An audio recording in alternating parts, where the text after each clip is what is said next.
अरे भाई, तुम कानून की बात मत करो। सिस्टम सुधारने में 76 साल लग गए। अब जो सिस्टम है वह बहुत बढ़िया है, क्योंकि अब फैसला ऑन द स्पॉट होता है। फैसला ऑन द स्पॉट ही करना था बच्चे, तो मैंने और मेरे साथियों ने 2 साल 11 महीने और 18 दिन जाग कर यह किताब क्यों लिखी?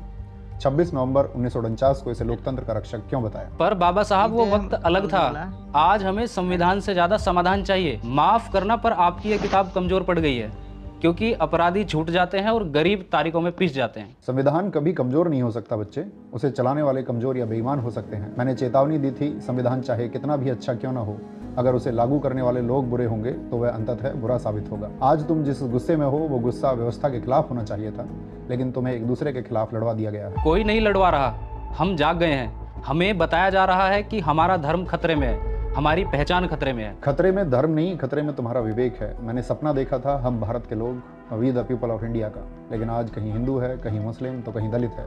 एक भारतीय होने का गर्व करने वाला व्यक्ति इस भारत देश में तो मुझे ढूंढने से भी नहीं मिल रहा। जिस मताधिकार को मैंने राजा और रंग के लिए बराबर किया, आज वही मताधिकार चंद रुपयों में बिक रहा है। पर बाबा साहब, विकास तो हो रहा है ना। दुनिया में हमारे देश का नाम हो रहा है। कैसा विकास?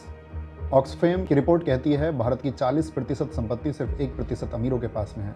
क्या यही है आर्थिक न्याय जो मैंने प्रस्तावना में लिखा था? जब गरीब अस्पताल की चौखट पर दम तोड़ दे और अमीर पैसों के दम पर कानून बदलवा ले, तो समझ लेना उस दिन संविधान के एक पन्ने की हत्या हुई है। लेकिन लोग कहते हैं संविधान में विदेशी सोच है। यह तरक्की के बीच आ रहा है। विदेशी सोच? समानता, स्वतंत्रता और बंधुत्व, लिबर्टी, इक्वलिटी और फ्रेटर्निटी क्या विदेशी हैं? बच्चे, यह किताब तुम्हें बोलने की आज़ादी देती है। आज तुम सरकार, सिस्टम, यहाँ तक कि मुझे भी गाली दे सकते हो। यह हक तुम्हें इसी किताब ने दिया है। जिस दिन इस किताब की अहमियत खत्म हो गई, उस दिन तुम्हारी आवाज़ सिर्फ एक चीख बनकर रह जाएगी। पर आजकल सवाल पूछने और अधिकारों की बात करने पर तो देशद्रोही बोल दिया जाता है। यही तो दुर्भाग्य है। लोकतंत्र की इमारत 4 स्तंभों पर टिकी थी। पहली विधायिका, संसद जहां अब बहस नहीं सिर्फ शोर होता है। दूसरी कार्यपालिका, पुलिस और अधिकारी जिन्हें संविधान की रक्षा करनी थी पर वो सत्ता की रक्षा कर रहे हैं। तीसरी न्यायपालिका, कोर्ट, जिसे अव्यवस्था और दुर्व्यवहार के खिलाफ बोलना चाहिए पर वो अक्सर खामोश रहती है। और चौथा स्तंभ, मीडिया, जिसे सरकार का आईना बनना था लेकिन वो सरकार का भोंपू बन गया है। इस देश का मीडिया इस कदर चाटुकार बन गया है कि उसने मानवता को शर्मसार कर दिया है। बच्चे, मेरी बात याद रखना, भक्ति धर्म में मोक्ष का मार्ग हो सकती है, लेकिन राजनीति में भक्ति तानाशाही का मार्ग है। बाबा साहब, आज मेरा भ्रम टूट गया। मुझे साफ दिख रहा है असली खतरा संविधान को नहीं, हमारी सोच को है।